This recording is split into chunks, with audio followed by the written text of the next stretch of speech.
June 23, 1757. Dawn. A mango grove in Bengal. Robert Clive stood in the pre-dawn darkness, watching 50,000 men array themselves for his destruction. He had gambled everything: his career, his reputation, the future of the British East India Company in India, the lives of 3,000 soldiers, on a promise whispered by a traitor in the night. If that promise proved false, he and every man under his command would be dead by sunset. If it proved true, he would hand his employers an empire richer than all of Europe combined. The choice was no longer his to make. The armies were in motion. In 3 hours, the monsoon rains would begin, turning the battlefield into a swamp and his artillery into useless iron ornaments. The Nawab's army, the largest military force assembled in India in a generation, was moving forward. Their cannons, 50 of them, French-made and deadly, were being wheeled into position. Their cavalry, 15,000 horsemen, the finest in Hindustan, were preparing to charge. Their infantry, seasoned warriors who had crushed rebellion after rebellion, were forming their battle lines. Clive commanded 3,000 men. Of these, barely 900 were British. The rest were Indian sepoys whose loyalty, he knew, depended entirely on who appeared to be winning. He had 8 field guns. His soldiers were exhausted from a forced march through the night. His supply lines were cut. His escape routes were blocked. By every conventional military calculation, he should have been negotiating surrender. Instead, he was preparing to attack. This is the story of the most consequential afternoon in the history of 2 nations. An afternoon when betrayal, audacity, and blind luck combined to place one of the world's richest regions into the hands of a trading company. An afternoon that would lead directly to 200 years of colonial rule, the reshaping of a subcontinent, the deaths of millions through famine and conflict, and the creation of economic systems that still shape our world today. By the end of this story, you'll understand why this single battle matters more than most wars. You'll see how 3 hours of fighting on a muddy field in Bengal changed the trajectory of a fifth of humanity. And you'll discover why, despite its staggering importance, this battle has somehow been forgotten by everyone except military historians and the people who still live with its consequences. But we can't just jump straight to that extraordinary afternoon. Without understanding the context, the decades of manipulation, the web of alliances and betrayals, the economic forces that made India the prize that every European power coveted, none of what happened at Plassey makes any sense at all. In 1750, India wasn't a country. It was a concept, a geographic expression describing a patchwork of kingdoms, sultanates, and principalities that sprawled across the subcontinent. The Mughal Empire, which had once ruled this vast territory with absolute authority, was disintegrating. The emperor in Delhi still commanded respect, still issued royal decrees, still maintained the elaborate ceremonies of power. But his actual authority extended barely 50 miles beyond his palace walls. Into this power vacuum rushed a dozen ambitious men, each seeking to carve out their own kingdom from the corpse of Mughal India. In the south, the Marathas were building a confederation that would soon control most of central India. In the northwest, Afghan warlords raided whenever the harvest was good.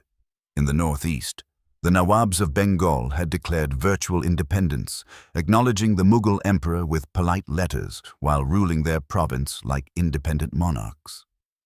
Bengal. Let me explain why this name made every European merchant's pulse quicken. Bengal in the mid-18th century was possibly the richest place on earth. Its economy alone generated nearly a quarter of global GDP. Think about that for a moment. A single province, roughly the size of England and France combined, produced as much wealth as all of Europe. Its rice paddies fed not just Bengal, but much of India. Its textile industries, centered in cities like Dhaka and Murshidabad, produced muslins so fine they were called woven air, silks so lustrous that European nobility paid fortunes for a single bolt, cotton prints so colorful and intricate that they ignited fashion revolutions from London to Paris. The numbers tell the story. Bengal exported textiles worth approximately £2 million annually to Europe alone, equivalent to perhaps £400 million in today's money. Its population, estimated at 20 to 30 million, made it more populous than any European nation except Russia. Its cities dwarfed anything in Europe. Murshidabad, the capital, housed over 700,000 people when London held barely 600,000. Its treasury contained wealth that European observers struggled to comprehend. One contemporary estimate placed the Nawab's personal fortune at 30 million ools, more than the annual revenue of the entire British government. And Bengal was stable. While much of India convulsed with warfare, Bengal's rulers had maintained internal peace for decades. Trade flourished. Agriculture thrived. The Hooghly River, winding down from the Himalayas to the Bay of Bengal, served as a commercial highway carrying Bengal's wealth to the world. This was the prize. Every European trading company operating in India understood this. The British East India Company, the French Compagnie des Indes, the Dutch VOC, the Portuguese, all maintained trading posts along Bengal's coast, all competed viciously for the Nawab's favor, all dreamed of the fortune that control of Bengali trade would bring. But there was a problem. Several problems, actually, each one stacked atop the others like a ladder of impossibility. First, Europeans existed in Bengal only at the sufferance of the Nawab, the British East India Company's main. Settlement at Calcutta was technically just a trading post, permitted to exist only because Bengal's rulers found European trade useful. The company had no army to speak of, a few hundred soldiers to guard warehouses, nothing more. They had fortifications at Fort William in Calcutta, but these were designed to resist river pirates, not serious military assault. Second, the Nawab of Bengal commanded one of the largest standing armies in India. Conservative estimates placed his forces at 50,000 men, backed by extensive artillery and a sophisticated military infrastructure. His cavalry alone numbered 15,000, more mounted warriors than existed in all of Britain's military forces worldwide. His treasury could hire more soldiers whenever needed. Any European power that challenged him directly would be crushed. Third, and most importantly, none of the European powers could send meaningful military reinforcements. Bengal was 6 months sailing from Europe. The ships that could make this journey carried trade goods, not armies. The British East India Company was, after all, a commercial enterprise, not a military power. Its charter authorized it to trade, not to wage wars or conquer territories. Its directors in London cared about dividends and profit margins, not imperial expansion. And that's exactly what terrified everyone in the company's Calcutta settlement in 1756. Because a new Nawab had just ascended to power in Bengal, and this Nawab had very different ideas about how Europeans should be treated. Siraj-ud-Dowlah became Nawab of Bengal in April 1756 at the age of 23. He inherited a prosperous province, a full treasury, a powerful army, and a burning resentment toward the Europeans who, in his view, had grown too wealthy, too powerful, and too arrogant under his grandfather's permissive rule. The young Nawab had grounds for his anger. The British East India Company, in particular, had been systematically abusing its trading privileges. Company officials had been helping Indian merchants evade customs duties by claiming goods belonged to the company. They'd been expanding Fort William's fortifications without permission. They'd been giving refuge to Bengali nobles who'd fled the Nawab's justice. They'd been acting, in short, not like grateful merchants permitted to trade in Bengal, but like an independent power that acknowledged no local authority. When Siraj-ud-Dowlah demanded the company tear down its new fortifications and hand over refugees, the British response was, let's call it diplomatically deficient. They stalled. They made excuses. They sent junior officials to negotiate instead of appearing personally. They continued fortifying. The Nawab concluded, not unreasonably, that the British needed to be taught a lesson. On June 16, 1756, Siraj-ud-Dowlah appeared outside Calcutta with his entire army. Fort William, designed to resist pirates and dacoits, had no chance against a serious military assault, backed by siege artillery. The fort's commander, who should have been preparing for siege, was instead preparing for dinner parties. The garrison was undermanned. The fortifications were incomplete. The powder magazine was poorly positioned. The civilian population, instead of being evacuated, was crowding inside the fort seeking protection. The assault lasted 4 days. On June the 20th, Fort William surrendered. What happened next became one of the most controversial incidents in Anglo-Indian history, surrounded by myth, propaganda, and genuine historical uncertainty. The prisoners, somewhere between 60 and 150 men, the exact number is still debated, were confined overnight in a small room approximately 18 by 14 feet.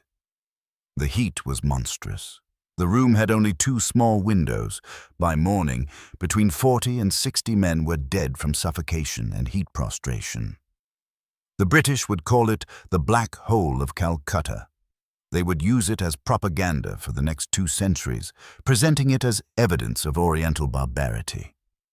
Indian historians would later point out that the incident was likely the result of negligence and confusion rather than intentional cruelty, that the Nawab probably didn't even know where the prisoners were being held, that the numbers were wildly exaggerated for propaganda purposes.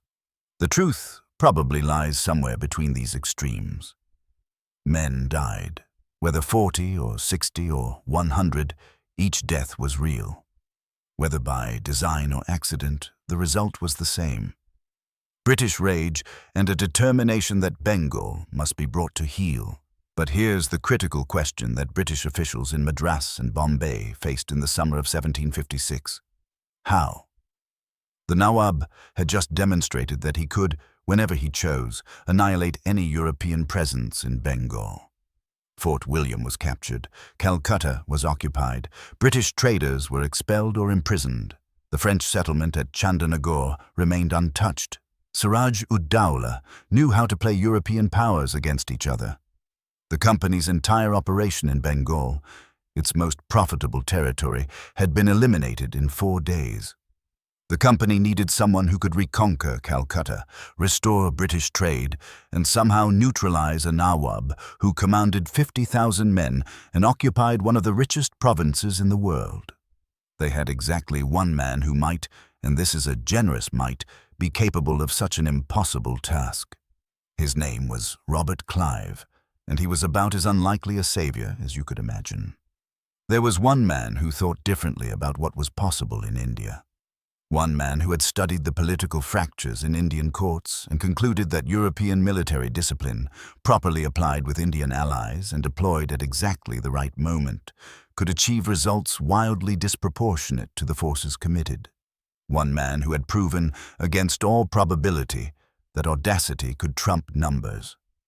That man was currently in Madras, 27 years old, technically holding the rank of lieutenant colonel in the company's military service and suffering from what we would now probably diagnose as severe depression and chronic pain from old battle wounds. Robert Clive had arrived in India in 1744 as an 18-year-old clerk, the younger son of an impoverished minor gentry family, with no prospects, no money, and a history of violent behavior that had made him unwelcome in polite English society. His childhood had been marked by street fights and small-scale extortion rings. His education was minimal. His family had scraped together enough money to buy him a writership, a clerk's position, in the East India Company, essentially paying to have their problem child shipped 8,000 miles away. By all rights, Clive should have spent his career pushing paper in sweltering offices, grown fat on curry and alcohol, like so many company employees, and died of fever or dysentery before age 40. This was the standard trajectory for East India Company clerks. Instead, he revolutionized warfare in India. Let me explain how this happened, because it matters for understanding what he would later attempt at Plassey. In 1751, Southern India was convulsed by a war between competing candidates for the throne of the Carnatic, a region around Madras. The British backed one candidate, the French another. The war was going badly for the British. Their candidate was besieged in Trichinopoly with French and Indian forces closing in. The situation appeared hopeless. Clive, who had switched from the company's civil service to its military arm out of sheer boredom, proposed an audacious plan. Instead of trying to relieve Trichinopoly directly, march on the enemy's capital at Arcot and force them to divide their forces. His commanders, desperate and out of options, gave him 300 men, half British, half Indian sepoys, and told him to try. The siege of Arcot became the stuff of legend.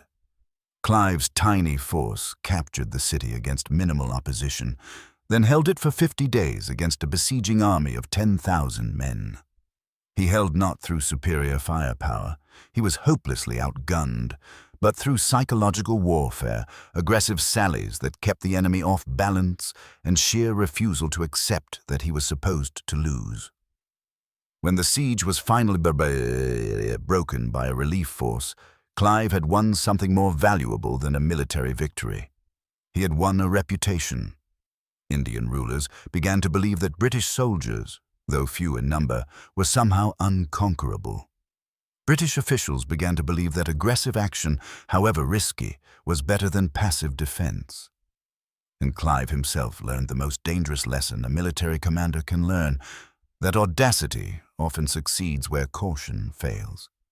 He spent the next 5 years fighting in the Carnatic Wars, learning how Indian politics worked, how alliances could be shifted with money and promises, how Indian armies fought, where their strengths lay, and where their weaknesses could be exploited.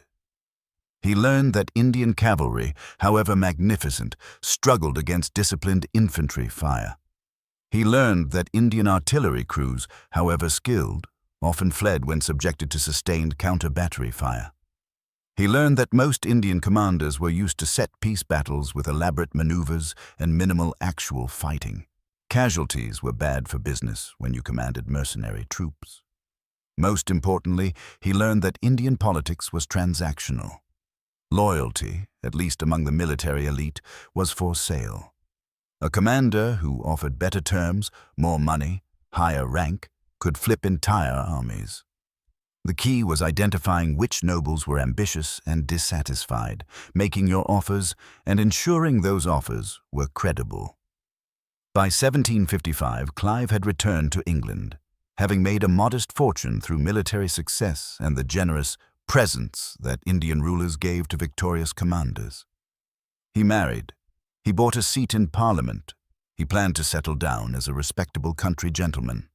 His health, however, was ruined. He suffered from chronic pain, probably from old wounds.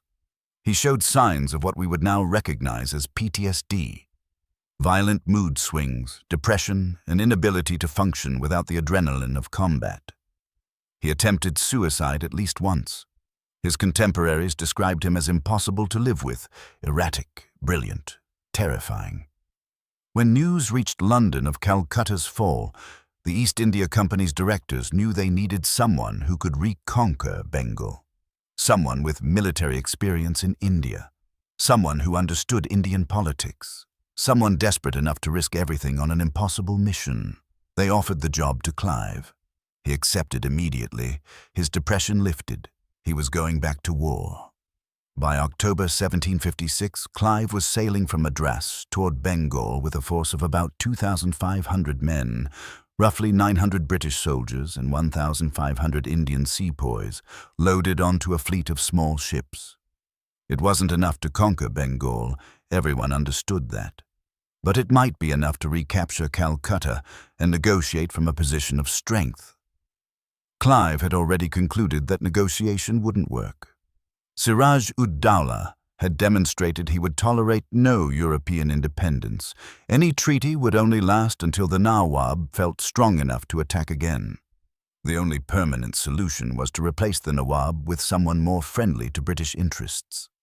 In other words, Clive was planning treason, regime change, and the overthrow of a sovereign ruler before he even arrived in Bengal. He just needed to find the right traitor.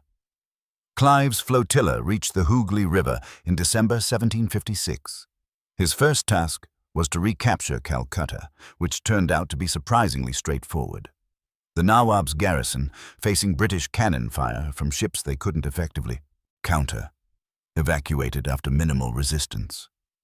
By January 2, 1757, the British flag flew once more over Fort William. Siraj-ud-Dowlah's response was to march on Calcutta himself with his full army, approximately 40,000 men and 50 cannon. He arrived on February 4th and found Clive's force dug in and ready. What followed was a strange sort of warfare. The Nawab's army vastly outnumbered the British, but couldn't effectively assault their fortified positions. Clive's force couldn't take the field against the Nawab's massive army, but could raid and harass constantly. For 2 weeks, the armies maneuvered, skirmished, and watched each other. Then, something unexpected happened. Afghan raiders, led by Ahmad Shah Durrani, invaded northern India. The Nawab received urgent messages that his western borders were threatened. Suddenly, he wanted this British problem resolved so he could deal with a more serious threat. On February 9th, 1757, the Treaty of Alinagar was signed. The British got their trading privileges restored. The Nawab got peace on his southern border. Everyone agreed to be friends. Clive signed the treaty, knowing he would break it the moment he found an opportunity. That opportunity came through the Nawab's own political mistakes. Siraj-ud-Dowlah, you see, had inherited a throne, but not the political skills to keep it. His ascension had been contested. Several powerful nobles believed they had better claims. The Nawab, young and paranoid, responded to opposition with purges. He removed experienced ministers. He alienated powerful commanders. He created, through sheer political incompetence, a court full of ambitious men who hated him. The most important of these men was Mir Jafar, the Nawab's military commander and one of the most powerful nobles in Bengal. Mir Jafar was in his 60s, experienced, ambitious, and increasingly convinced that Siraj-ud-Dowlah would eventually turn on him as he had turned on so many others. Mir Jafar wanted to be Nawab himself. He just needed the military power to make it happen. Enter William Watts, the British East India Company's representative at the Nawab's court in Murshidabad. Watts was that particular type of British official, fluent in Persian, knowledgeable about Indian culture, with extensive contacts among Bengali nobles. In March 1757, he began having quiet conversations with Mir Jafar's representatives. The proposition was elegant in its simplicity. Mir Jafar would withdraw his troops when Clive faced the Nawab in battle, ensuring British victory. In return, the British would recognize Mir Jafar as the new Nawab of Bengal. They would defend him against rivals. They would receive trading concessions and a substantial payment for their trouble. Treason, in other words. But treason that served everyone's interests. Everyone's except Siraj-ud-Dowlah's. But here's what made the scheme complicated. Nobody could trust anyone. Mir Jafar couldn't be sure the British would support him after the battle. What if they used his betrayal to extract concessions from Siraj-ud-Dowlah instead? The British couldn't be sure Mir Jafar would actually withdraw when the moment came. What if he was setting a trap? Siraj-ud-Dowlah, meanwhile, had spies everywhere and was hearing rumors, but couldn't be sure whom to trust in his own court. The negotiations stretched through April and May 1757. Letters went back and forth, coded and circuitous. Promises were made, refined, made again. Clive insisted on a written agreement. Mir Jafar hesitated. A written document was evidence of treason. Clive threatened to abandon the whole scheme. Mir Jafar eventually signed. But both men knew that documents meant nothing. Everything depended on what actually happened when the armies faced each other. During these months of negotiation, tensions between the British and the Nawab were escalating toward open warfare. The British had allied with the Nawab's enemies. They'd captured the French settlement at Chandernagor, eliminating France as a counterweight to British power. Siraj-ud-Dowlah was receiving reports that the British were planning to overthrow him. He was, of course, absolutely correct. By mid-June 1757, both sides were preparing for battle. The Nawab was assembling his full army at Murshidabad. Clive was moving north from Calcutta with every soldier he could spare. About 3,000 men total, 900 of them British. The question that haunted Clive during this march was simple. Would Mir Jafar actually betray the Nawab? Or would Clive arrive on the battlefield to find himself facing a unified enemy army of 50,000 men with no allies and no escape routes? He was risking everything. His life, his career, the company's position in Bengal, the lives of his soldiers, on a promise from a man who was, by definition, a traitor. If Mir Jafar had made a similar deal with Siraj-ud-Dowlah, agreeing to lure the British into a trap, Clive would never know until it was too late. This was an enormous gamble. The kind of gamble that wins empires or ends careers in catastrophic failure. On June the 21st, 1757, Clive's army crossed the Hooghly River using boats and makeshift rafts. They were now, deep in enemy territory, a day's march from Murshidabad, committed to battle. On June 22nd, Clive received a final message from Mir Jafar. The message was ambiguous, carefully worded to mean different things depending on what eventually happened. It promised support, but didn't specify what form that support would take or when. That night, Clive called a council of war. He presented his officers with the situation. They could retreat back to Calcutta, abandoning the campaign but preserving their force, or they could advance and give battle against overwhelming odds while trusting a conspiracy that might not actually exist. The vote was split. Roughly half wanted to retreat, half wanted to advance. Clive himself voted to retreat, but after the council broke up, he spent the night pacing, thinking, and eventually convinced himself that retreat would be worse than defeat. If they retreated, the conspiracy would collapse. Mir Jafar would reconcile with Siraj-ud-Dowlah, and the British would be expelled from Bengal permanently. If they advanced, they at least had a chance.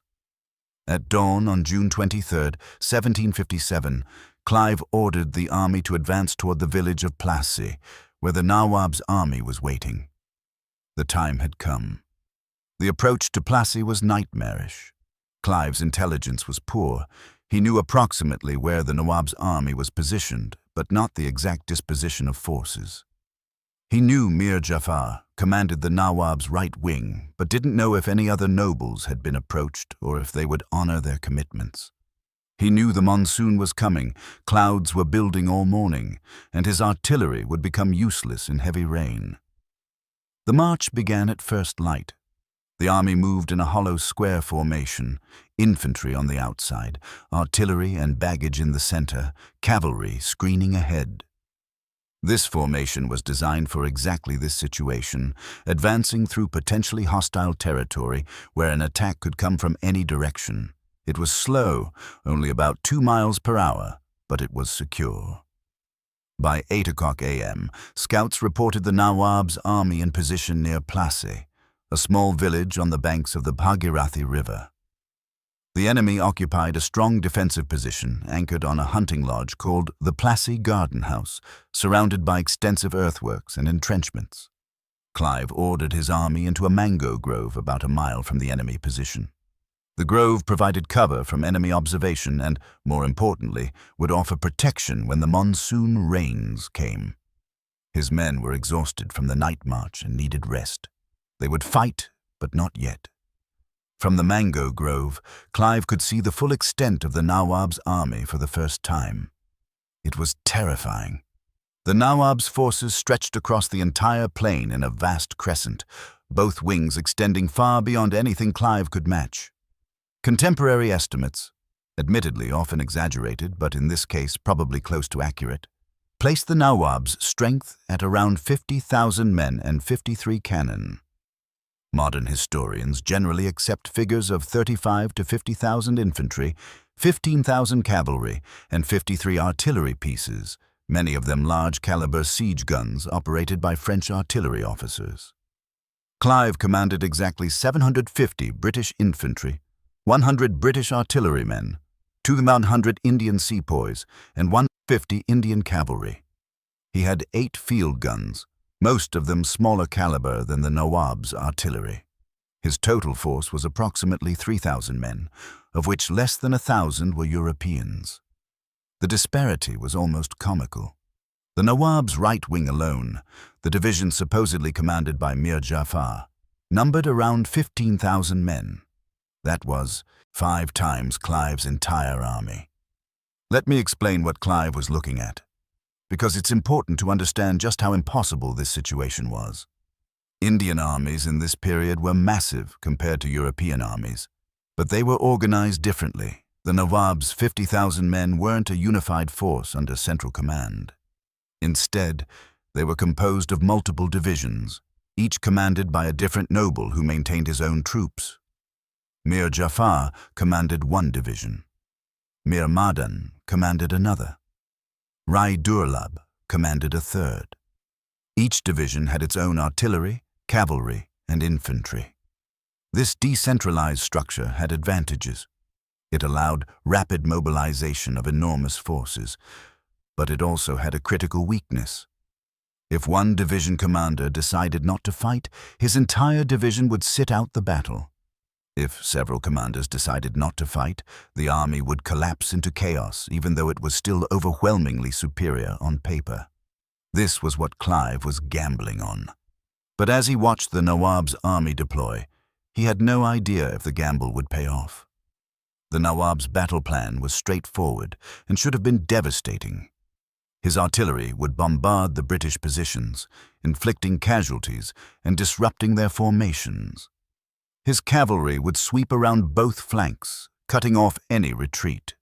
Then his infantry would advance and overwhelm the British through sheer numbers.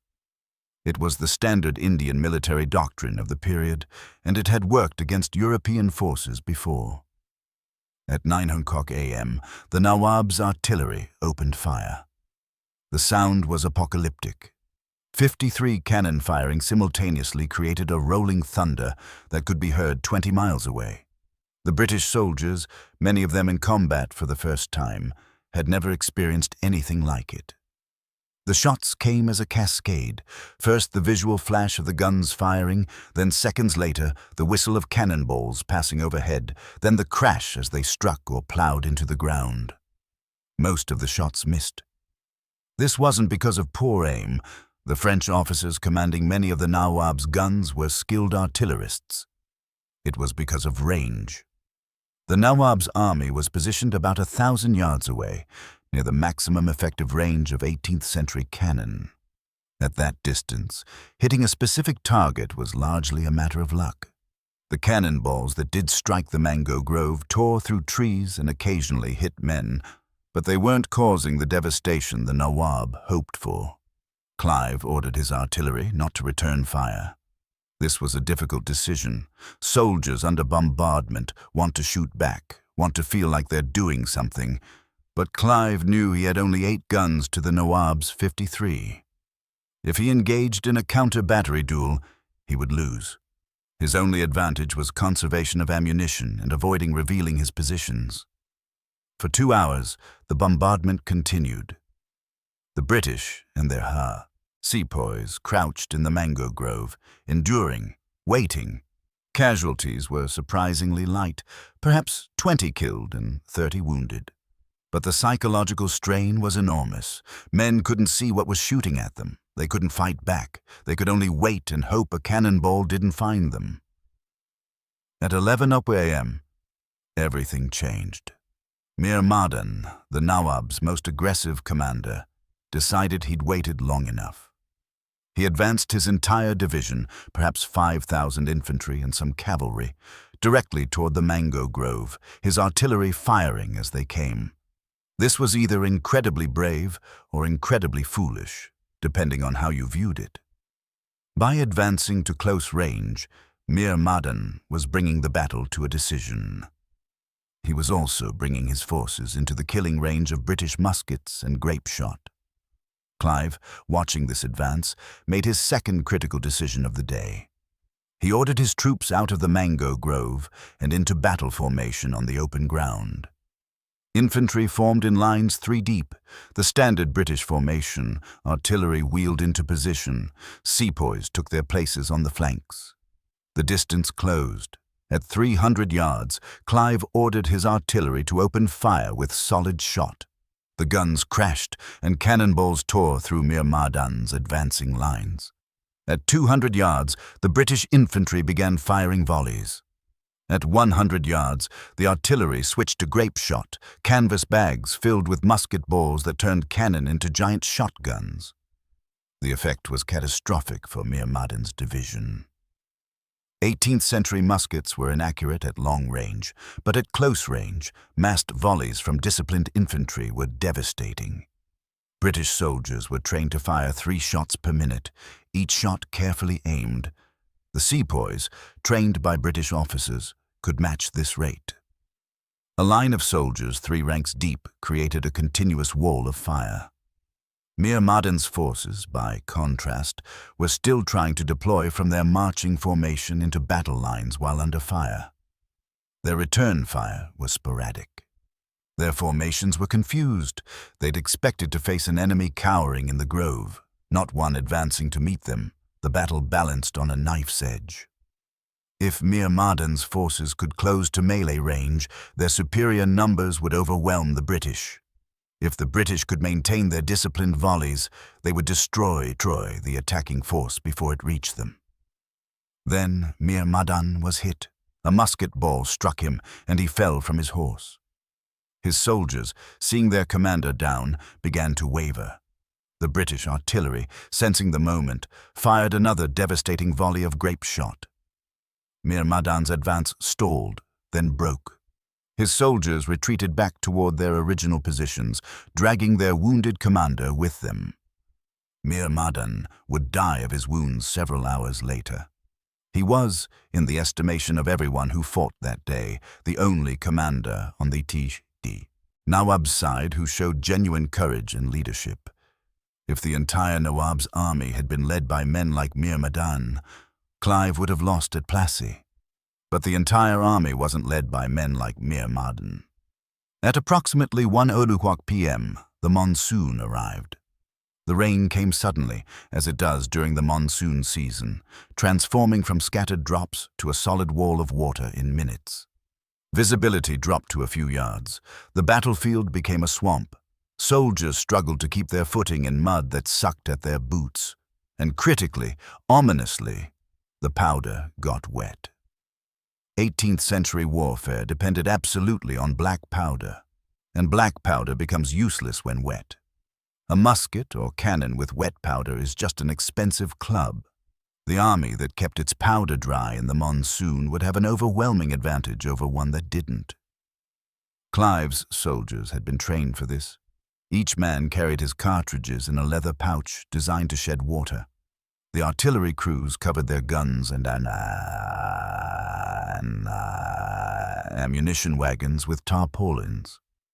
Within 5 minutes of the rain starting, the British forces were protected. The Nawab's forces weren't. Their powder was stored in cloth bags and wooden carts exposed to the rain. Their soldiers, carrying powder horns and paper cartridges, had no protection. Their French artillery officers tried frantically to cover their powder magazines, but it was too late. Within minutes, most of the Nawab's artillery and small arms were effectively silenced. The battlefield went quiet except for the thunder of rain. This was the moment. The moment when everything hung in balance. The moment when Mir Jafar would either honor his commitment or reveal it as a deception.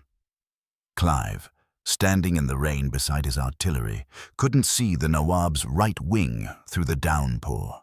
He couldn't know what Mir Jafar was doing. He could only wait. The rain lasted about 30 minutes. When it ended and visibility returned, Clive could see that the Nawab's army had pulled back, reorganizing their lines. More importantly, he could see that the Nawab's right wing, Mir Jafar's division, had advanced slightly but then halted. They weren't joining the battle. They weren't retreating. They were simply waiting. Siraj-ud-Dowlah, watching from his position near the hunting lodge, realized at this moment that he had been betrayed. The man he'd trusted to command a third of his army was sitting out the battle. Other nobles, seeing Mir Jafar's inaction and sensing which way the wind was blowing, began hesitating as well. The Nawab made the desperate decision of a man whose world was collapsing. He ordered a full retreat to Murshidabad. He would regroup, purge the traitors, and return with loyal forces. But armies in retreat are vulnerable, especially when that retreat turns into a rout. Clive saw the Nawab's forces beginning to withdraw and immediately ordered a general advance. This was the riskiest moment of the battle. If the Nawab's army maintained discipline during their retreat, they could still turn and fight. They still had overwhelming numerical superiority. If they panicked, though, the retreat would become a massacre. They panicked. Retreat is a skill that must be drilled and practiced. The Nawab's army, composed of multiple semi-independent divisions, had no unified command structure to coordinate withdrawal. Some divisions pulled back in good order. Others broke and ran. The differences in speed meant units collided with each other, blocking roads and creating chaos. The British artillery, their powder dry and their guns ready, advanced to close range and opened fire. Each shot tore lanes through the retreating masses. The sepoys, advancing in disciplined lines, fired volleys into the confusion. The British cavalry, tiny though it was, charged at opportune moments, not to fight, but to create panic. Within minutes, what had been an organized defense became a panicked retreat. The Nawab's soldiers abandoned their positions, their artillery, their standards, and ran. They ran toward Murshidabad. They ran toward the river. They ran anywhere that seemed away from the devastating musket fire. Clive's forces pursued cautiously. He wasn't about to risk his small army in an uncontrolled chase. But his cavalry and his sepoys, many of whom had personal grievances against the Nawab's forces, pursued with enthusiasm. The killing continued for several hours as the Nawab's army disintegrated. By 5 o'clock p.m., the Battle of Plassey was over. The British had won a victory so complete, so overwhelming, that contemporary accounts struggled to make it credible. Against an army that outnumbered them 15-1, they had suffered fewer than 70 casualties. About 20 killed and 50 wounded. The Nawab's forces had lost at least 500 killed, probably more, and thousands wounded or captured. They'd abandoned their artillery, their supply train, their military standards, everything. But these numbers, staggering as they are, tell only part of the story. The true significance of Plassey wasn't the battle itself. As military engagements go, it was relatively small. The true significance was what the battle represented. The moment when European military discipline, applied with Indian political intrigue, proved capable of overthrowing one of India's richest and most powerful states. The Battle of Plassey was won less through superior fighting and more through superior conspiracy. Mir Jafar's betrayal had removed a third of the Nawab's army from the fight. The rain had nullified the Nawab's artillery advantage. Mir Mardan's death had deprived the Nawab of his most capable commander. And Siraj-ud-Dowlah's own political incompetence had ensured he faced the battle with an army full of men who wanted him to lose. Clive didn't win Plassey through military genius, though his handling of the battle itself was competent. He won it through understanding that Indians' politics was transactional, that loyalty was for sale, and that a determined European force could serve as the kingmaker in Bengali politics. That night, as his soldiers celebrated their impossible victory, Clive was already drafting letters to Mir Jafar, arranging the next phase of the coup. The battle was won, but the revolution was only beginning. Siraj-ud-Dowlah fled the battlefield at Plassey with a small group of loyal followers. He reached Murshidabad that night, his capital city, his palace, the seat of his power. He found the gates closed against him. Mir Jafar had already arrived. With him came Clive and the British army. The betrayal was complete. The young Nawab, remember, he was only 24 years old, fled again, this time disguised as a common traveler. He made it perhaps 50 miles before being captured by Mir Jafar's agents on June 2, 1757. He was brought back to Murshidabad. He was imprisoned in Mir Jafar's palace. On July 2nd, Siraj-ud-Dawla was executed. The exact manner of death is disputed.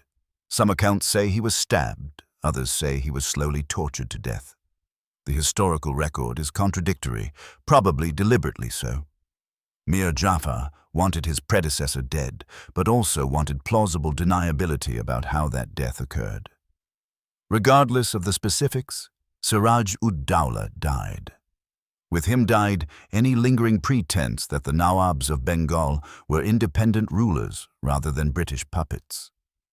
Mir Jafar became the new Nawab on June 29, 1757, in a ceremony attended by Clive and British officials. He was 64 years old, a skilled politician, an experienced military commander, and absolutely clear about the terms of his elevation. He owed his throne to the British, and he would pay for it. The payment was staggering. The Treaty of Plassey, signed that same day, included the following provisions. First, Mir Jafar would pay the East India Company £1.3 million, approximately £300 million in today's money, as compensation for the company's losses during Siraj-ud-Dawla's reign. This sum would be paid immediately from the treasury. Second, British soldiers and officers who had fought at Plassey would receive personal rewards totaling £500,000. Clive himself received £234,000, the equivalent of perhaps £50 million today, making him one of the wealthiest men in Britain overnight. Third, the East India Company would receive tax-free trading rights throughout Bengal. They would control the customs houses. They would, in effect, pay no duties on any goods they imported or exported. Fourth, the company would receive land grants around Calcutta, expanding their territory significantly. They would have the right to maintain an army in Bengal. They would have the right to fortify their positions. Fifth, and most importantly, Mir Jafar would accept a permanent British resident at his court, essentially a political officer who would advise the Nawab on all important decisions. In practice, this resident would control Bengali policy. Mir Jafar signed everything. He had no choice. He was Nawab only because the British had made him Nawab. If he refused their terms, they would simply find another noble willing to pay the price. The treasury was opened. The money was counted out. British officers literally scooped coins into bags, dividing the wealth of Bengal among themselves. Contemporary accounts describe the scene as chaotic, almost farcical, men who had been struggling on military pay suddenly weighing out fortunes in gold and silver. But even this enormous payment, £1.8 million total, didn't exhaust Bengal's treasury. The Nawab's wealth was so vast that even after paying this ransom, Mir Jafar remained one of the richest rulers in India. For the British East India Company, the situation was almost too good to be true. They had conquered Bengal without needing to actually govern it. They had installed a puppet Nawab who would pay them tribute and grant them commercial privileges while they avoided the messy business of administration. They had made their shareholders rich beyond imagination while maintaining the fiction that they were still just a trading company. There was, of course, one small problem with this arrangement. It was unsustainable. Mir Jafar couldn't actually pay what he'd promised. The immediate payment of £1.8 million drained Bengal's treasury. The ongoing tax-free trading rights meant the Nawab lost his primary source of revenue, customs duties. The advice he received from British residents meant he couldn't make decisions without British approval. He was Nawab in name, but functionally a British employee. Within a year, Mir Jafar was unable to pay the company the additional sums they demanded. The British response was to depose him and install another puppet, Mir Qasim, who promised to pay even more. Mir Qasim, however, turned out to have a dangerous sense of independence. He tried to actually govern Bengal, tried to reduce British interference, tried to build up an army that could resist company pressure. The British found this unacceptable. By 1763, they were at war with their own puppet, and by 1764, they had defeated him at the Battle of Buxar, a battle even more decisive than Plassey, but far less remembered. After Buxar, the British dropped all pretense. In 1765, the Mughal emperor, nominally still the sovereign over Bengal, granted the East India Company the Diwani of Bengal, the right to collect taxes throughout the province. This was technically a temporary administrative grant. In practice, it made the company the de facto government of Bengal. From 1765 onward, Bengal was ruled by the British East India Company. Not as a colony. India wouldn't become a formal British colony until 1858, but as a corporate possession, governed by a trading company whose primary concern was profit, not the welfare of its subjects. The human cost of this transition was catastrophic. Between 1765 and 1770, Bengal experienced a massive famine. The exact death toll is disputed. Estimates range from 2 million to 10 million dead out of a population of perhaps 30 million. The famine had multiple causes: crop failures, disruption of traditional food distribution systems, company policies that prioritized cash crops over food crops, and the company's insistence on collecting full tax revenues even as people starved. The company's initial response to reports of mass starvation was essentially concern about how it would affect tax collection. This is the reality that Plassey unleashed. Not just a change in who ruled Bengal, but a fundamental transformation in how Bengal was ruled and for whose benefit. Let me explain the consequences of Plassey across multiple scales, because what happened that afternoon near a small Bengali village rippled outward in ways that are still shaping our world today. First, the immediate tactical consequences. Plassey eliminated the only indigenous force in northeastern India capable of resisting European expansion. The Nawab of Bengal had been, on paper, one of the most powerful rulers in India. His defeat sent shockwaves through Indian political circles. If Bengal could fall so easily, what did that say about other Indian states? The answer, as Indian rulers quickly realized, was that European military discipline combined with Indian political intrigue was virtually unstoppable. European officers commanded relatively small forces, but those forces never retreated in disorder, maintained fire discipline under pressure, and wielded artillery with devastating precision. If you added to these advantages the ability to bribe key commanders, you had an almost unbeatable combination. Within a decade of Plassey, other Indian powers were desperately modernizing their armies, hiring European officers, attempting to learn European military techniques. But they were always playing catch-up, always implementing reforms against British opposition, always struggling to match an enemy who controlled the richest province in India and could use Bengal's wealth to fund further conquest. Second, the strategic theater transformation Plassey gave the East India Company access to Bengal's wealth, and that wealth changed everything. Remember those numbers I cited earlier. Bengal produced a quarter of global GDP. The company now controlled access to that economy. They controlled the tax revenues. They controlled the trade.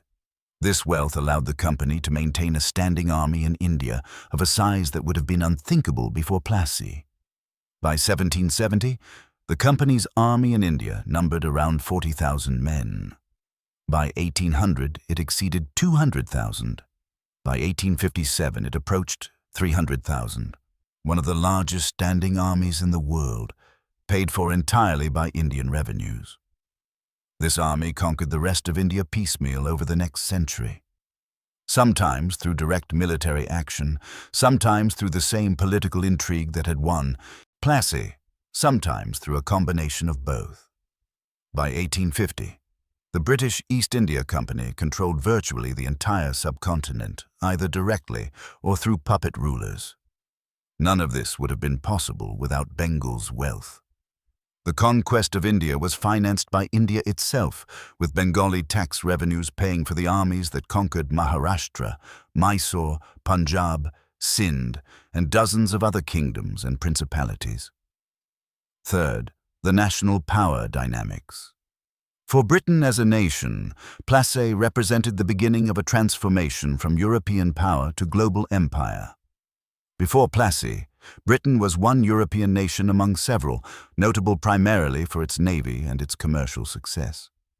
After Plassey, Britain had access to resources on a scale that no European power could match. The wealth extracted from India, and it was extraction, let's be clear about that, flowed into Britain for the next 2 centuries. Indian textiles, Indian raw materials, Indian agricultural products, Indian taxes, all converted into British power. Estimates of the total wealth transferred from India to Britain vary wildly, depending on what you count and how you calculate, but serious economic historians place the figure somewhere between $45 trillion and $70 trillion in today's money over the course of 200 years of colonial rule. This wealth didn't just make individual Britons rich, though it certainly did that, creating a class of nabobs who returned from India with fortunes that scandalized British society. It provided the capital for Britain's industrial revolution.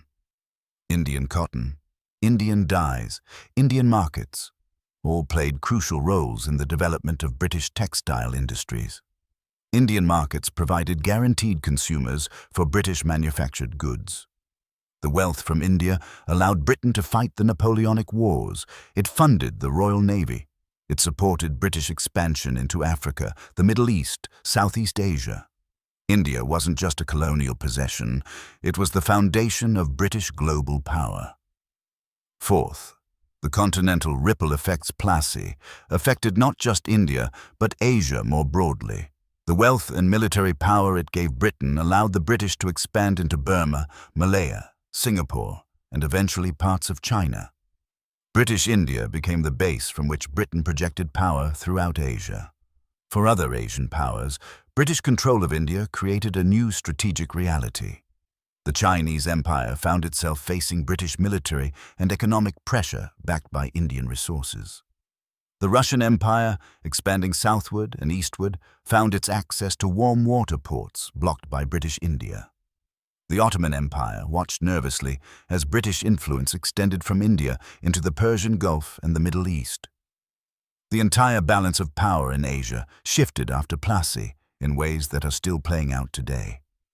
The borders drawn by British administrators, the ethnic tensions exacerbated or created by colonial policies, the economic relationships established during colonial rule, all of these trace their origins to that afternoon in 1757. Fifth, the century-long transformation. But perhaps the most profound consequences of Plassey were cultural and psychological. For 200 years after Plassey, Indians lived under foreign rule. An entire society, one of the most ancient and sophisticated civilizations on Earth, was subordinated to the interests of a foreign power, then to a foreign nation. The psychological damage of this subordination is difficult to quantify but impossible to ignore. Indian systems of government were dismantled or subordinated to British interests. Indian economic structures were transformed to serve British needs. Indian education systems were reoriented to produce clerks and administrators for British rule. Indian culture was simultaneously exoticized and demeaned. The independence movements that eventually expelled the British, and they did eventually succeed, we should note that had to overcome not just British military power, but generations of psychological conditioning that Western rule was natural, inevitable, perhaps even beneficial. When India finally gained independence in 1947, it emerged as a nation deeply scarred by 2 centuries of colonial exploitation. It was partitioned, the British policy of divide and rule bearing its final bloody fruit. It was economically devastated, deindustrialized by colonial policies, its traditional economic structures destroyed, its population largely illiterate. It faced ethnic and religious tensions exacerbated by colonial policies. It confronted borders drawn by British administrators with no regard for natural frontiers or ethnic distributions. And yet, and this is important, India survived. It created the world's largest democracy. It maintained unity despite enormous internal tensions.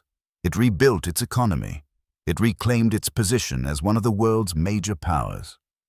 The story of India after independence is, in many ways, a story of overcoming the consequences of Plassey. Let me tell you what happened to the key figures in this drama, because their fates illuminate something important about the nature of what Plassey created. Robert Clive returned to England in 1760, fabulously wealthy, celebrated as the conqueror of Bengal. He bought estates. He bought a seat in Parliament. He bought political influence. He married well. He seemed to have achieved everything a man of his era could want. But his health continued to deteriorate. The chronic pain grew worse. His mood swings intensified. He made enemies through his arrogance and his unwillingness to share credit. When he returned to India in 1765 as governor of Bengal, he found the company's administration in chaos, with company officials openly looting Bengal's treasury for personal enrichment. Clive attempted reforms. He tried to limit the worst abuses. He tried to establish a more regular system of governance. But he was fundamentally trying to make a commercial company work as a government, and that contradiction was insurmountable. He returned to Britain in 1767. In 1772, Parliament began investigating the company's activities in India, and Clive was called to testify. His enemies accused him of corruption, of taking bribes, of enriching himself at Bengal's expense. The accusations were largely true. Clive had indeed taken enormous sums from Indian rulers. But so had every other company official. Clive was being singled out not because he was uniquely corrupt, but because he was uniquely successful and therefore uniquely resented. The parliamentary inquiry cleared Clive of formal wrongdoing, but tarnished his reputation. His health was failing. His depression deepened. On November 26, 1774, at the age of 49, Robert Clive committed suicide by cutting his own throat with a penknife. The man who had conquered Bengal, who had made the British Empire in India possible, died by his own hand, tormented by demons that no military victory could conquer. Mir Jafar, the traitor who had made Plassey possible, served as Nawab of Bengal twice, from 1757 to 1760, and again from 1763 to his death in 1765. Both terms were characterized by his complete subservience to British interests. He paid what the British demanded, signed what treaties they wrote, accepted whatever advice they gave. He was, in all but name, a British employee. When he died in 1765, the British didn't bother appointing another puppet Nawab. They took direct control of Bengal's tax collection, dropping the pretense that Bengal had an indigenous government. Mir Jafar's legacy in Indian history is complicated. To some, he's simply a traitor, the man who sold Bengal to the British for personal power. To others, he's a more ambiguous figure, a political actor making the best of an impossible situation, choosing what he thought was the lesser evil. His name, Mir Jafar, has entered several Indian languages as a synonym for traitor. Siraj-ud-Dowlah, the young Nawab, whose incompetence and arrogance made the conspiracy possible, has been rehabilitated somewhat in modern Indian historiography. He's portrayed as a patriot who tried to resist European encroachment, who recognized the danger the company represented, who fought against impossible odds. His youth, his political mistakes, his ultimate betrayal and murder, all of these contribute to his image as a tragic figure. The truth, as usual, is more complex. Siraj-ud-Dowlah was indeed trying to resist European encroachment, but his methods were counterproductive, his political judgment was poor, and his treatment of his own nobles created the conditions for betrayal. He was simultaneously a victim of circumstances and an architect of his own destruction. The broader company officials who enriched themselves at Bengal's expense, and there were dozens of them, mostly escaped punishment. A few were recalled to England and stripped of their positions. Most simply retired with their fortunes intact. The company itself attempted periodic reforms, but the fundamental structure remained. A commercial enterprise extracting wealth from a conquered territory with minimal accountability to anyone. This situation persisted until 1858, when the Indian Rebellion, still sometimes called the Sepoy Mutiny in British historiography, finally forced Britain to dismantle the East India Company and establish direct crown rule over India. But by then, the pattern was set. India was British. The methods would change, but the fundamental reality would persist for another 90 years. So why has the Battle of Plassey, despite its enormous historical importance, faded from popular memory outside of India? Why is it unknown to most people in the West? Why do military historians study it while the general public has never heard of it? There are 7 interconnected reasons, each illuminating something about how we remember and forget history. First, geographic and cultural distance. Plassey happened in Bengal, 8,000 miles from Europe, in a context that most Europeans and Americans find difficult to understand. Indian history, Indian politics, Indian culture, all of these were and are foreign to Western audiences. The names are unfamiliar, the political structures are complex. The cultural context requires explanation. Compare this to European battles of the same era. The 7 Years' War, happening simultaneously with Plassey, included battles like Rossbach and Leuthen that featured European armies fighting each other in Europe. Those battles are easier for Western audiences to contextualize and remember because they happened in familiar places involving familiar nations. Plassey involved an English general, but the battle itself was fundamentally about Indian politics. The conspiracy that made it possible required understanding Bengali court intrigue. The consequences played out in Indian terms. For Western audiences, this complexity has always been a barrier to engagement. Second, the uncomfortable nature of the victory. Plassey wasn't won through superior tactics or heroic sacrifice. It was won through bribery, betrayal, and political manipulation. This makes for an uncomfortable narrative. Modern military histories tend to celebrate battles where skill and courage determine the outcome. Plassey offers no such comfort. Clive won because he successfully bribed the enemy's main commander. The actual fighting was minimal. The casualties were lopsided to the point of absurdity. There's no heroic last stand, no dramatic turning point, no moment of military genius. For British imperial historians writing in the 19th and early 20th centuries, Plassey was celebrated precisely because it demonstrated British superiority. Look how a handful of disciplined British soldiers defeated hordes of Indians. But as the colonial era ended and that narrative became unacceptable, Plassey became embarrassing. It represented the beginning of a colonial project that, by the mid-20th century, most people acknowledged was morally indefensible. For Indian historians, Plassey represents the beginning of colonial subjugation, a moment of defeat and betrayal.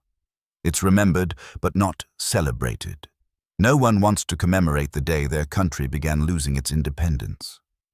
Third, not the final decisive moment. While Plassey was enormously significant, it wasn't the final battle that decided India's fate. The conquest of India took another century. There were many other battles. Buxar in 1764, Seringapatam in 1799, the Sikh Wars in the 1840s, the suppression of the 1857 rebellion. Each of these had its own claim to historical importance. Because the conquest of India was a long process rather than a single decisive campaign, no single battle dominates the historical imagination the way Waterloo or Gettysburg does for their respective conflicts. Plassey initiated the process, but it didn't complete it. Fourth, overshadowed by later events.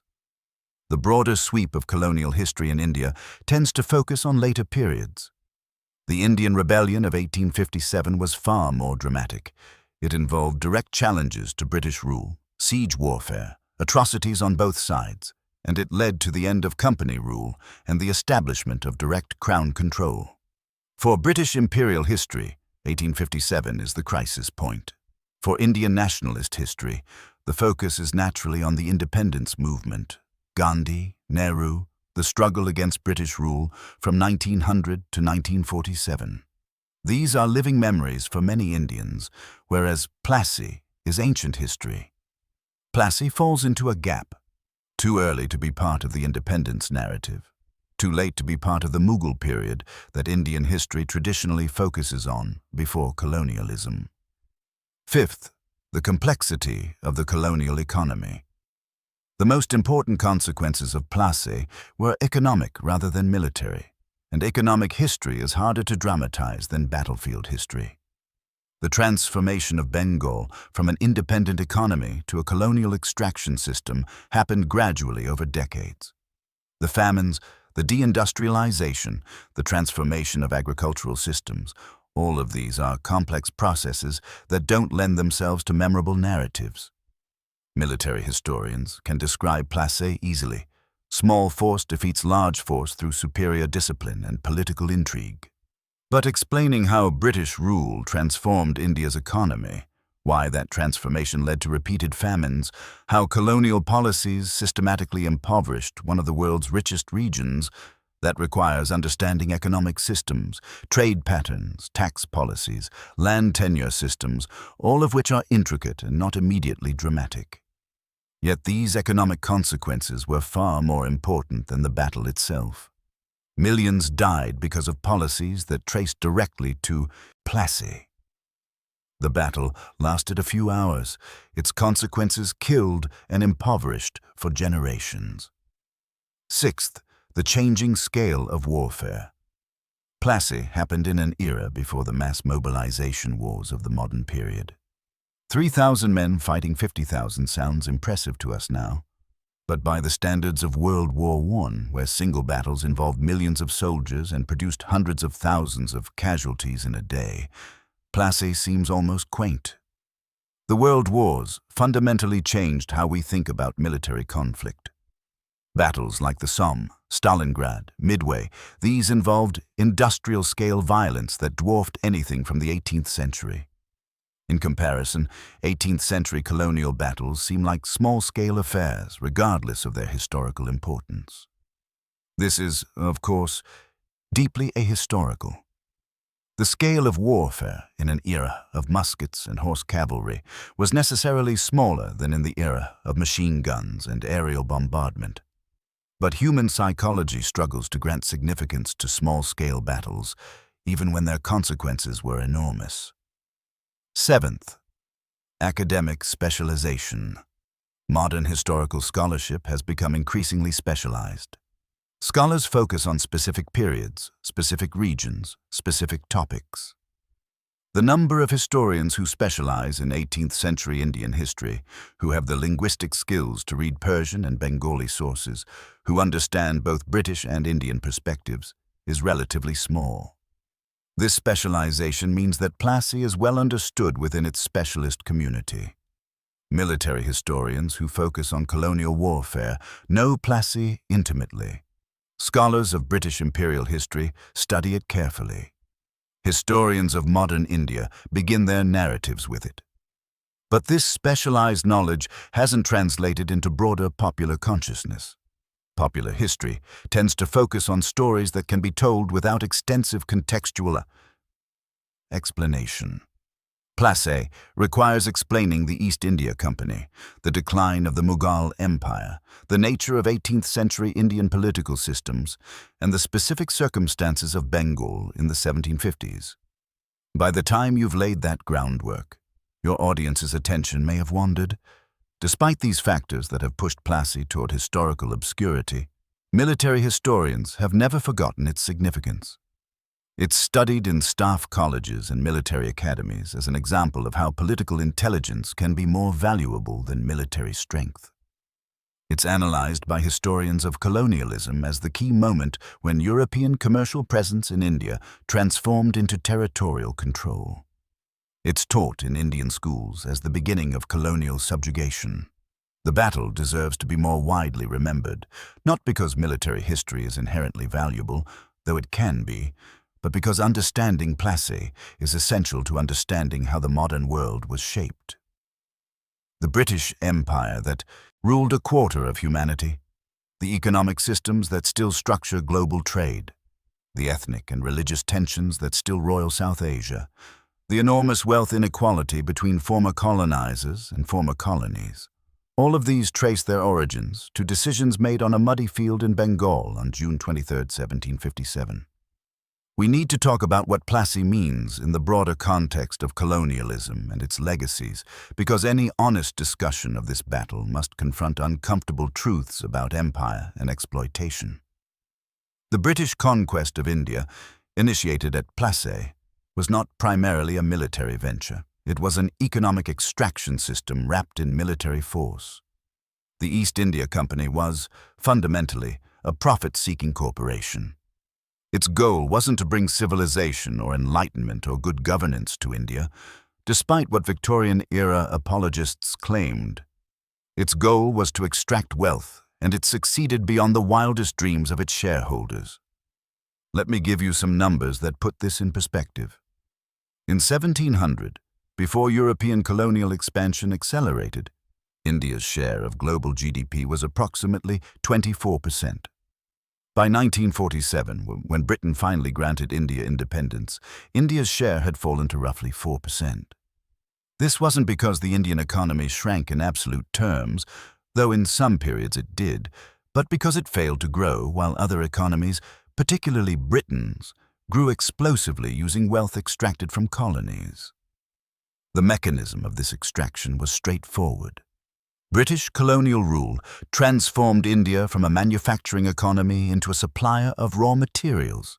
Indian textiles, which had dominated world markets in 1700, were systematically destroyed through tariffs and trade policies that favored British manufactured goods.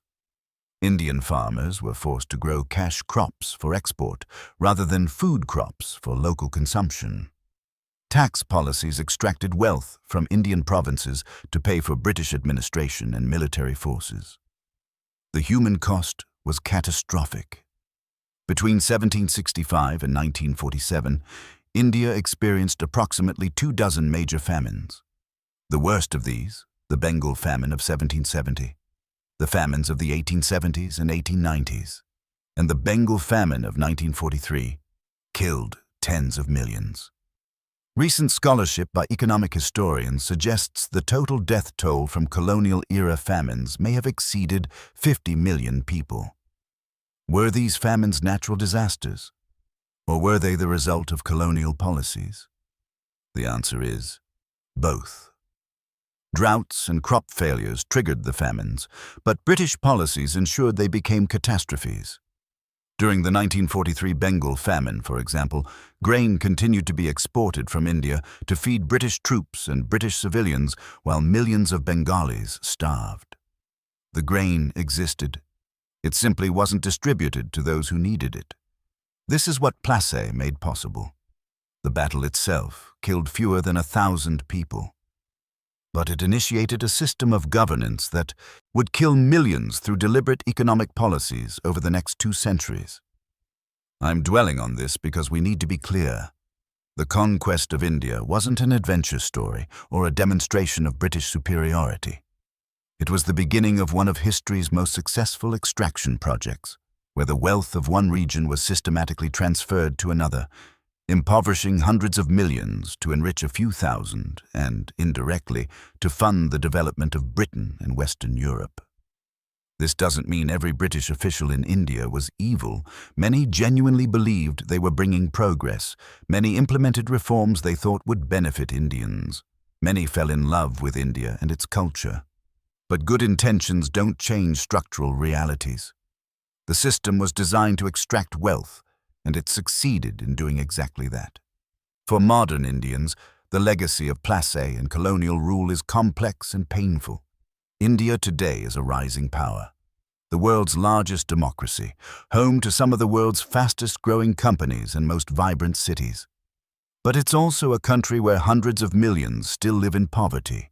where infrastructure lags behind other developing nations, where religious and ethnic tensions, many of them exacerbated or created by colonial policies, continue to simmer. The partition of India in 1947, which created Pakistan and later Bangladesh through one of the most violent migrations in human history, was the final gift of British colonial policy. The borders drawn by British administrators, the communal tensions amplified by divide and rule policies, all erupted in violence that killed perhaps 2 million people during partition. These are the consequences of Plassey, playing out over 200 years, reaching into our present moment. Let me step back from the specific history and ask a broader question. What does Plassey teach us about power, about empire, about how history unfolds?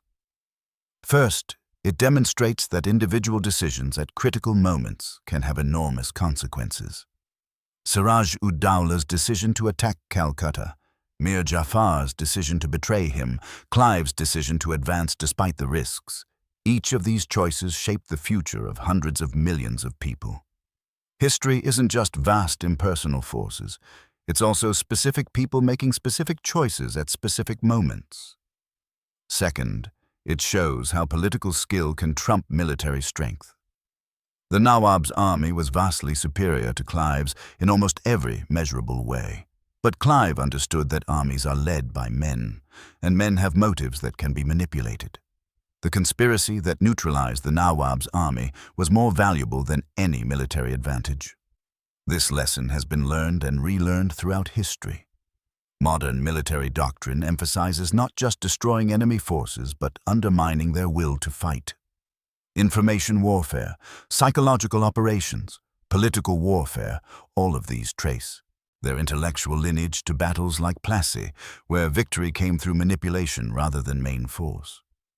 Third, Plassey illustrates how commercial interests can transform into territorial empires. The East India Company didn't set out to conquer India. Its charter authorized trade, not conquest. But the logic of commercial competition led to military force, and military success led to territorial control. And territorial control led to more military conquest until the entire subcontinent was under company rule. This pattern has repeated throughout history. Commercial interests expand, come into conflict with local powers, use military force to protect their interests, and end up creating colonial empires almost accidentally. The key word there is almost. There was nothing truly accidental about it. Each step followed logically from the one before, driven by profit motives and enabled by military technology. Fourth, the battle demonstrates the danger of divided loyalties and political incompetence. Siraj-ud-Dowlah's downfall wasn't primarily due to British strength, but to his own failure to maintain the loyalty of his subordinates.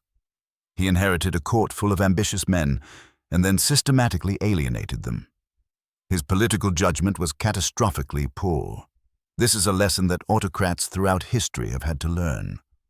Power depends on networks of support, and those networks require constant maintenance.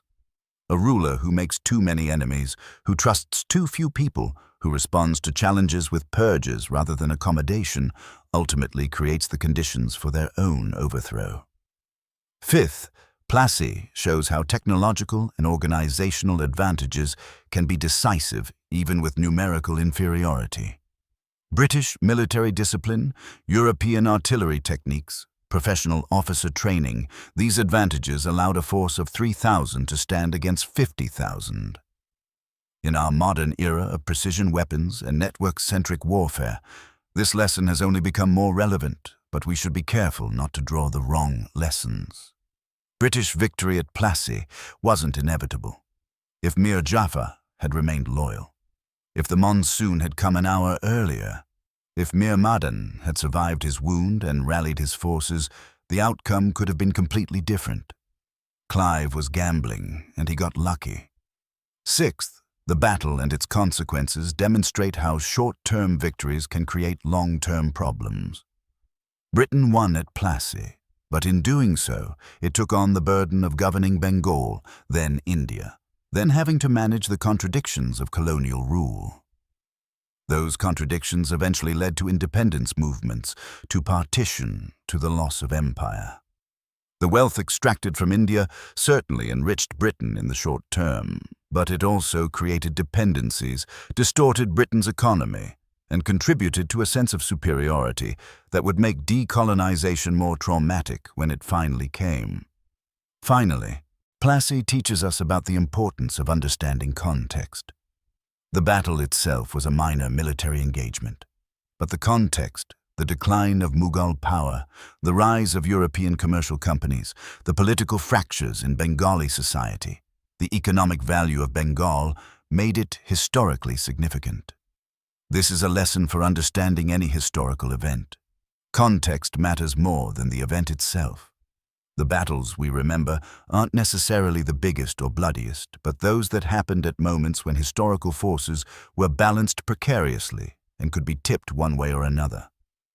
Let me bring this story full circle and show you how Plassey still matters today, not just as historical curiosity, but as a living legacy that shapes our present world. India today is home to 1.4 billion people. By 2027, it will be the world's most populous nation. It has nuclear weapons, a space program, a rapidly growing economy, and global influence. It's a democracy, messy and vibrant and complicated, but nonetheless a democracy, something that seemed impossible during colonial rule. But India also carries scars.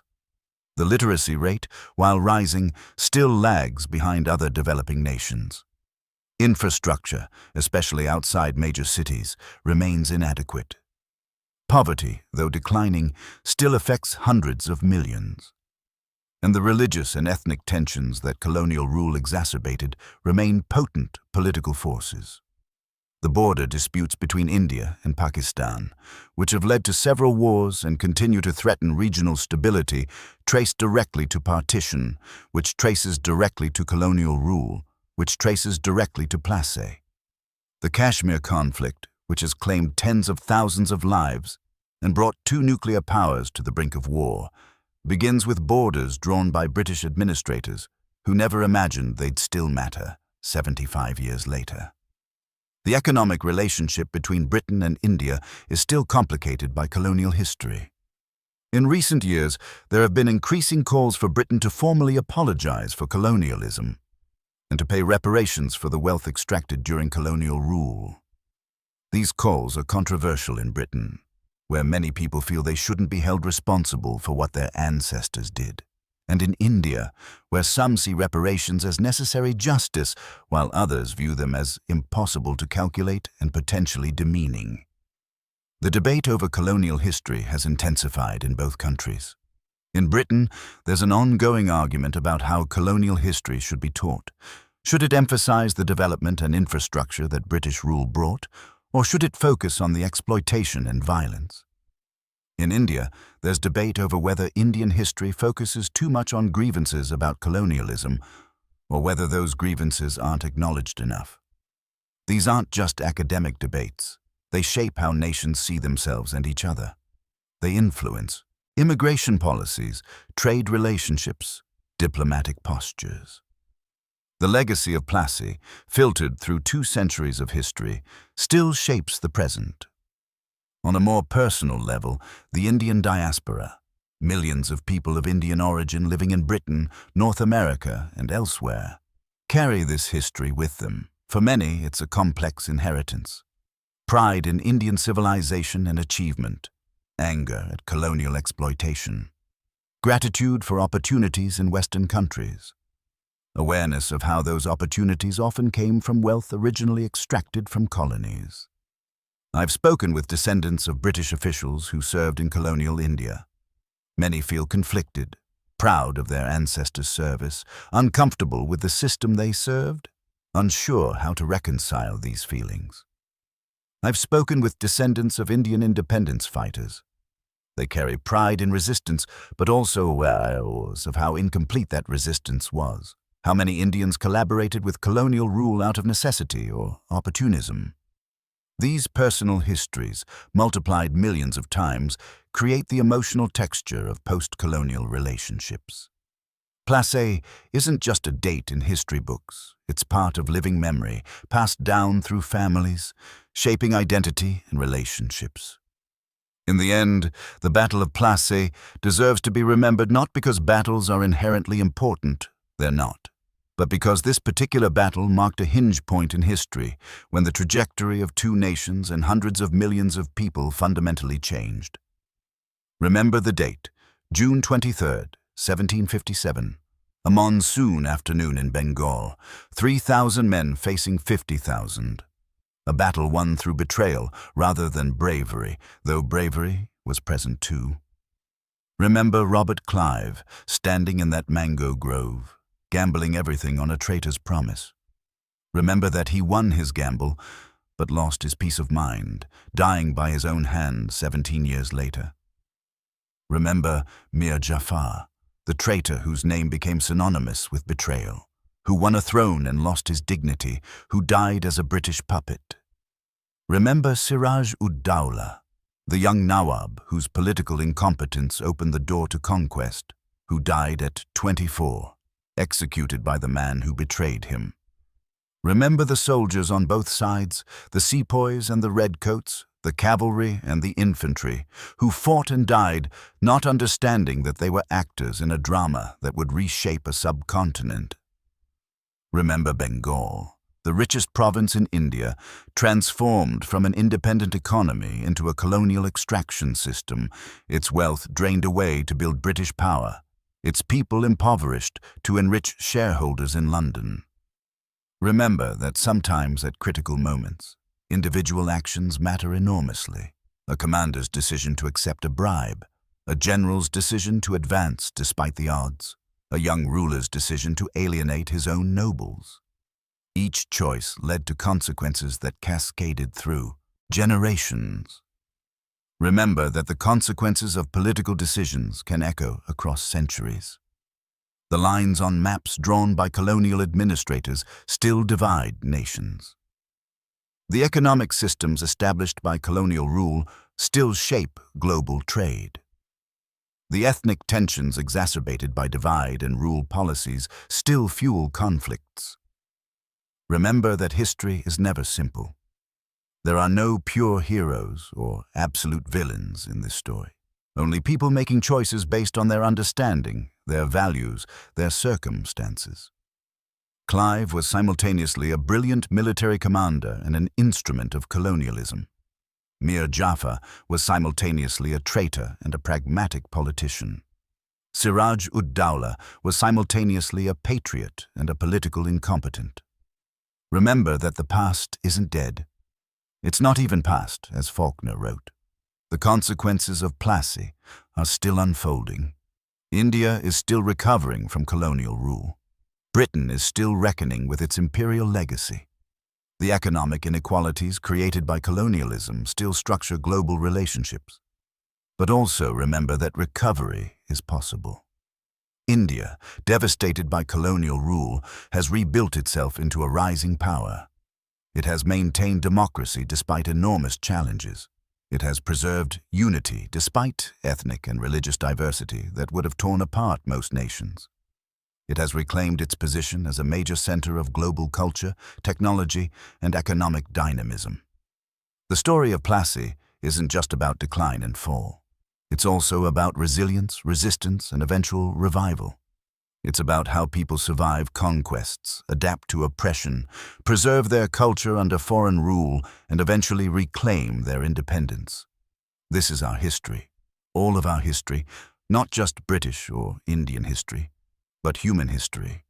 The story of how we organize ourselves into political units, how we compete for resources and power, how we justify domination and resist it, how we remember and forget, how we learn from the past or fail to learn. 3 hours on a muddy field in Bengal, 900 redcoats and their allies against an army that outnumbered them many times over. A victory won through conspiracy as much as courage. A battle that initiated 2 centuries of colonial rule, that impoverished millions, that changed the course of nations. This is our history, and it's worth remembering. Not to assign blame or claim victimhood, not to celebrate or condemn, but to understand. To understand how we got here. How the present was shaped by the past, how choices made centuries ago still echo in our world today. June 23rd, 1757. The Battle of Plassey. Remember it. There's a monument at Plassey today, erected by the British in the 1890s to commemorate their victory. It stands about 50 feet tall, an obelisk in the European style, utterly out of place in the Bengali landscape. For decades, it was maintained carefully, a symbol of British power. After independence, the monument fell into disrepair. Locals stopped maintaining it.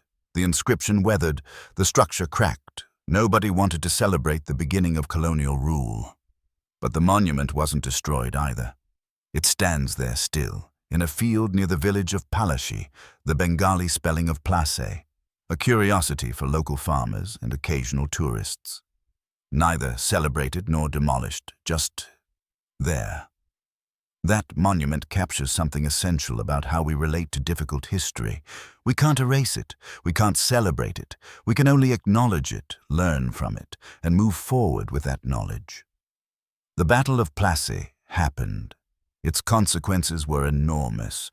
Understanding it doesn't require us to celebrate or condemn, only to recognize its significance and learn its lessons. 3,000 men defeated 50,000 on June 23, 1757, through discipline, treachery, and luck. That victory changed the world. Remember it.